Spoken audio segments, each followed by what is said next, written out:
Vamos agora à entrevista do dia com Maria Lídia Flandoli. A queda progressiva da taxa de juros obriga o brasileiro a pensar bem antes de entrar num financiamento bancário, na tomada de decisão por alguma aplicação financeira e sobre as vantagens dos serviços que os bancos oferecem. Nós recebemos hoje o economista Samidana, que é professor da Escola de Economia de São Paulo, da Fundação Getúlio Vargas, e também autor dos livros 10 vezes sem juros e Como passar de devedor para investidor. Samidana é colunista da Folha de São Paulo no caderno Mercado. Muito obrigado, professor, por estar conosco. Bom, pesquisa mostra, professor, que com a redução da taxa básica de juro, o juro praticado pelos bancos não caiu tanto assim, ao contrário. E aí entra aquela questão, né? Afinal de contas, por que os bancos não fizeram a redução na proporção, ou ao menos um pouco próxima, né, da queda tão esperada da Selic? Bom, alguns fatores precisam ser levados em conta. O primeiro deles é que tem um spread bancário. Por mais que o governo tenha motivado uma competição via Caixa Econômica, via Banco do Brasil, para pressionar a queda do spread, não teve tanto êxito. O spread bancário ainda é muito alto no Brasil.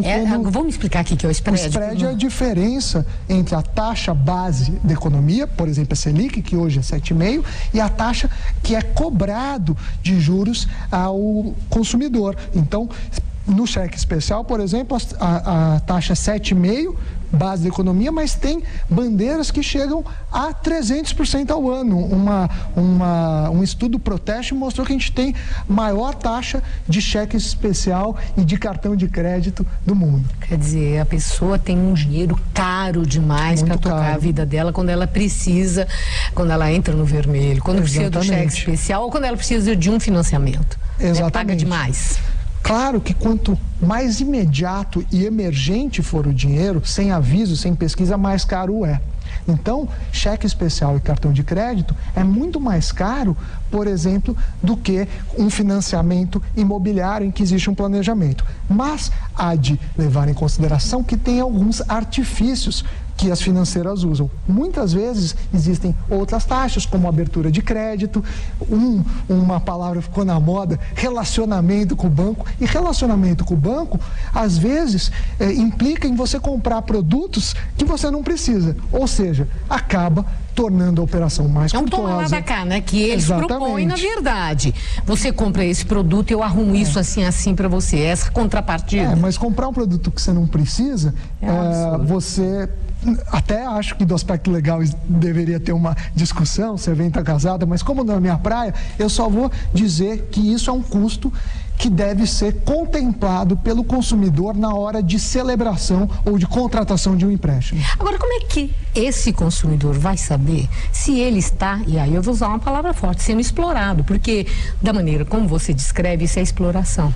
Sabe, exigir uma contrapartida, essa coisa toda, diante daquela pessoa que está numa necessidade premente de fazer um negócio. Olha, eu acho que tem dois caminhos. Como ele pode saber?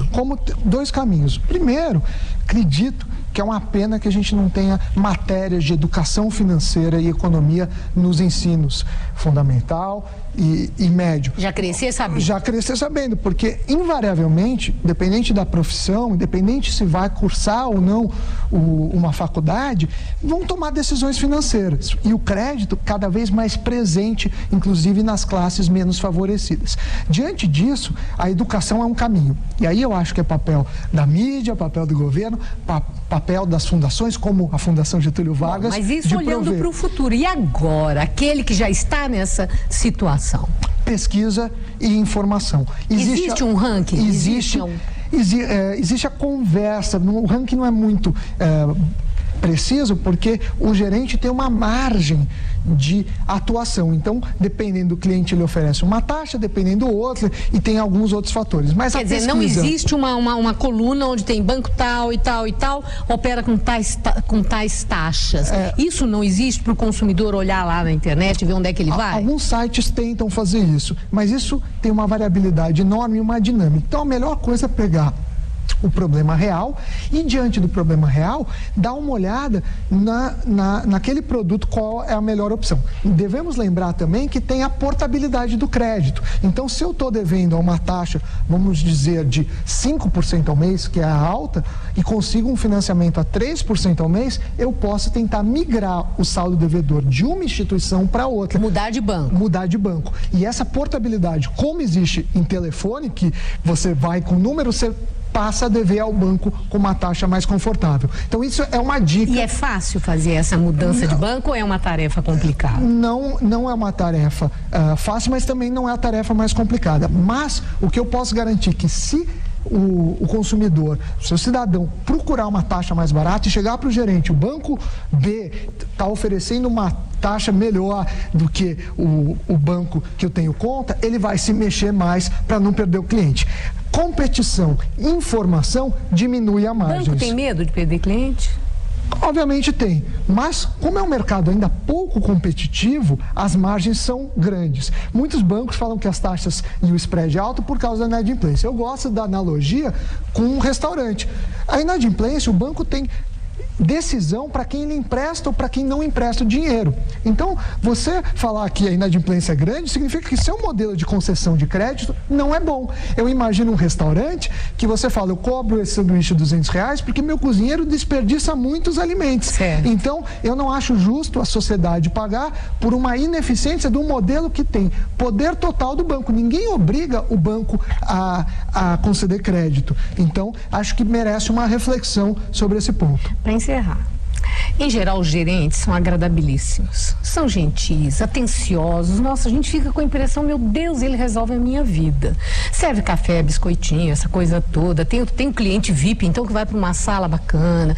Em geral, eu já vi gente assim, bem mais velha, que tá lá, que vai quase todo dia lá, preenche um vazio existencial, sempre cuidando do seu dinheirinho. Agora, entra uma questão, esses gerentes são confiáveis. Quando eu falo confiável, é no sentido de ele vai buscar a melhor taxa possível para o interesse do consumidor ou para o banco? Olha, ele é um funcionário do banco. É natural que ele faça o melhor para o banco, porque é o patrão deles. Claro que, na medida do possível, ele tenta também atender às necessidades do cliente. Mas você confiar em absoluto no gerente cegamente e não questionar nenhuma decisão com uma pessoa mais idônea ou pessoas que têm informação ou buscar informação é um perigo. Você pode estar fazendo o que é melhor para o banco e não necessariamente para você.